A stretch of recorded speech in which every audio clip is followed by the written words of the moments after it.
Wanita ini sangat sial. Dia sedang dijatuhi hukuman mati yang paling kejam. Semua laki-laki di desa melemparinya batu. Sebongkah demi sebongkah melemparinya, hingga menjadi babak belur. Di dalam ini termasuk ayah kandungnya, suaminya dan anak kandungnya.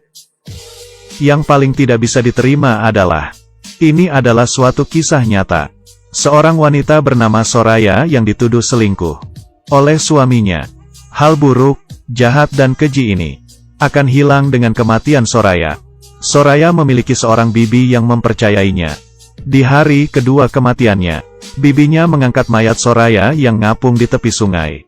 Saat itu bagian tubuh Soraya sudah dimakan oleh anjing liar, dan hanya tersisa beberapa bagian saja dan menguburnya ke dalam tanah. Di suatu perjalanan, seorang pria mobilnya rusak, lalu ditarik ke dalam desa untuk perbaiki. Bibi yang pulang kebetulan bertemu dengannya. Di dalam tas pria itu ada sebuah alat rekaman. Bibi kira-kira menebak, pria ini sepertinya seorang reporter.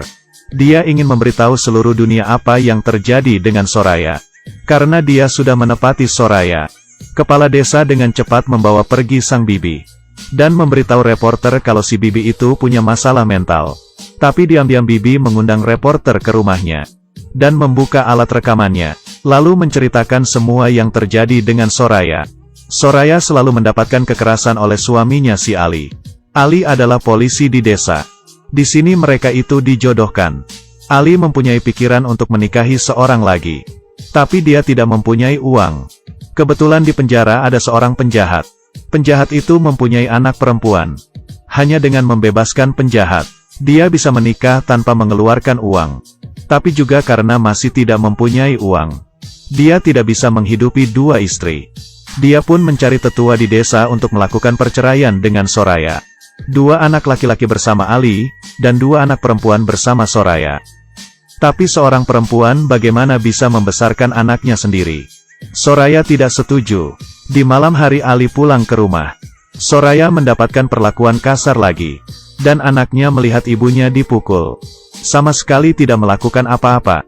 Mendapatkan pengaruh besar dari Ali. Anaknya memperlakukan ibunya seperti seorang pembantu gratis. Ali mengusir Soraya dari rumah. Dan membawa kedua anak perempuannya tinggal di rumah bibinya. Di malam itu, tetangga bibi datang. Istrinya sedang sakit parah perlu bantuan bibi. Tapi di saat bibinya sampai, istri tetangga itu sudah meninggal. Mengikuti tradisi di sana, setelah wanita meninggal, tidak boleh ada seorang pria pun yang datang melihat. Sang suami pun juga tidak boleh. Dan bibi bantu mengurusi proses kematian sang istri tetangga tersebut. Di pagi hari, kepala desa, tetua desa dan Ali dipanggil oleh bibi. Dia ingin membantu tetangganya untuk mencari pengasuh anak.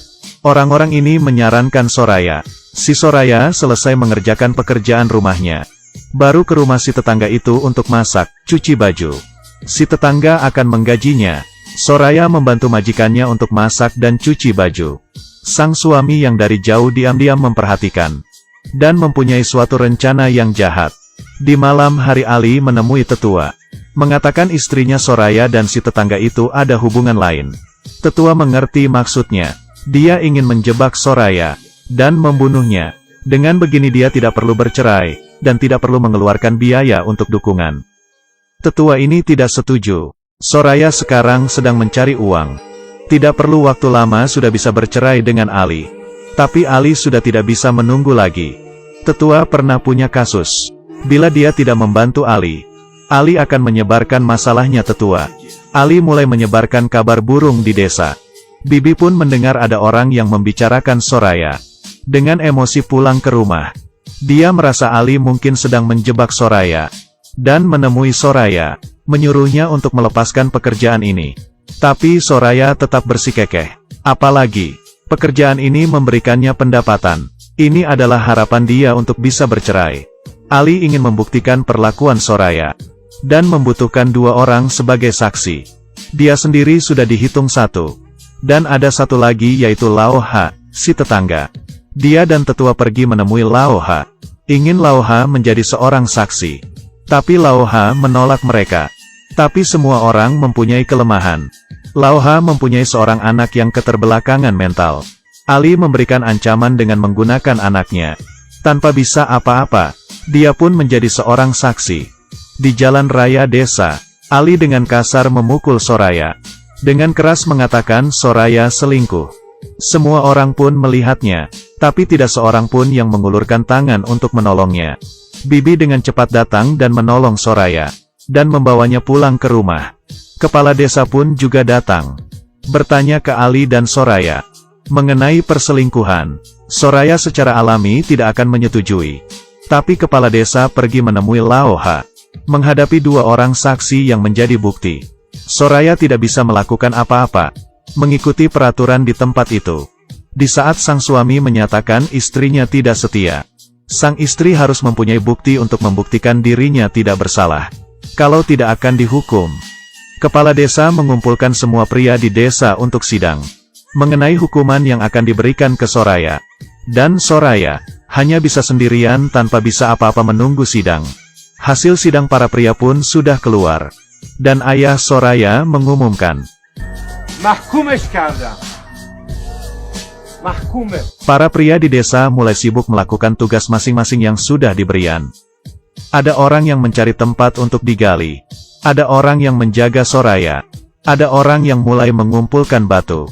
Bibi membiarkan Soraya untuk kabur. Tapi sudah terlambat. Tujuan Ali sudah mau tercapai. Di dalam rumah, Soraya memberikan anaknya gelang. Dan mempercayakan mereka ke Bibi. Memberitahu Bibi setelah mereka besar nanti. Harus mengatakan yang sebenarnya kepada mereka. Kedua anak laki-lakinya memasuki rumah. Soraya memberitahu anak laki-laki kecil bahwa dirinya tidak bersalah, tapi anak laki-lakinya yang besar memisahkan mereka. Di mata anak sulung penuh kebencian. Setelah mandi dan berdandan, Soraya dibawa keluar dari rumah dan menuju tempat hukuman. Semua pria sedang menggosok. Kepala desa sudah mengumumkan hukuman yang akan diberikan ke Soraya. Tetua mengatakan Soraya sudah mengotori desa. Tiap pria memegang sebuah batu yang akan dilemparkan ke Soraya. Untuk mendapatkan kembali kehormatan desa, Soraya membuka jubah hitamnya, dan dalamnya ia memakai baju pengantin putih. Dia diperbolehkan untuk memberikan kata-kata terakhir. Soraya melihat ayah kandungnya, suami, anak dan tetangga, dan mulai menanyai mereka, tapi belum juga menyelesaikan perkataannya. Sudah dipotong oleh sebuah kalimat. Selanjutnya dia dimasukkan ke dalam lubang yang sudah mereka gali. Bagian bawah tubuh di dalam tanah, lalu kedua tangannya diikat. Dia sudah menjadi sasaran. Semua orang berteriak. Di dalam ruangan, tetangga perempuan membuka suara radio hingga paling besar, lalu menutupi telinga kedua anaknya Soraya. Dan di luar rumah, hukuman dimulai. Yang pertama melakukan adalah ayahnya. دختر من نیست دیگه. من پدرش نیستم منبر. Yang kedua adalah suaminya. Yang ketiga adalah kedua anak laki-lakinya. Yang terakhir adalah semua pria di desa. Sebongkah demi sebongkah batu terlempar ke arahnya, melempari seorang wanita yang tidak bersalah. Orang-orang yang melihat di sebelah pun tidak tahan hingga muntah. Dan para laki-laki berteriak dengan senang. Hingga Soraya tidak bernafas lagi.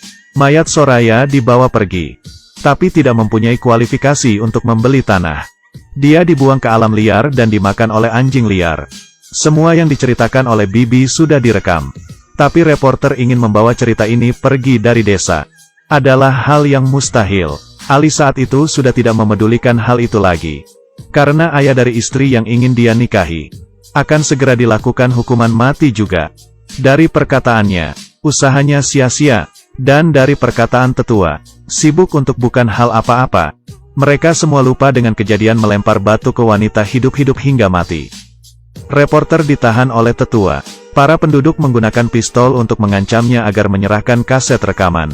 Lalu kaset itu dihancurkan. Setelah reporter menyalakan mesin mobilnya, sang bibi muncul. Di tangannya, barulah kaset rekaman yang sebenarnya. Bibi sudah menepati janjinya ke Soraya. Sang reporter pun berhasil membawa pergi kaset rekaman itu dari desa. Kisah Soraya ditulis menjadi sebuah buku. Diproduksi menjadi sebuah film. Semua orang di dunia menjadi tahu hal keji yang terjadi kepada Soraya. Hukum rajam Iran dan isu hak-hak perempuan telah menarik perhatian masyarakat internasional. Hingga saat ini, Masih banyak negara yang menggunakan hukum rajam. Menyakiti para perempuan. Setelah melihat film ini, kita tahu apa yang disebut dengan sulit untuk tenang jika Anda tidak mau melakukannya. Sangat berharap Thailand akan membuat film seriesnya. Soraya sebagai arwah, dan semua orang yang menyakitinya mendapatkan balasan